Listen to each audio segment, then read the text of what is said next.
Takže fajnová snídaně, pečivo,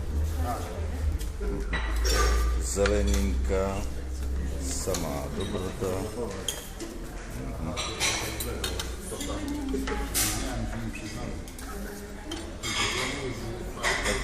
Tohle jsou všechno různý medový, karamelový zálivky. Tady si můžete namíchat úplně, co chcete a jaký je líbo.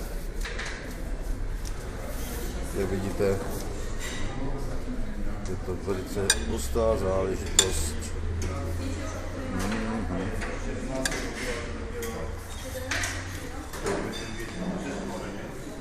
Vajíčka, brambory, debortová omáčka.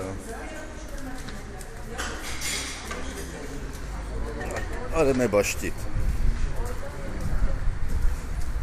No, co jsme přichystali my, v zápětí uvidíte.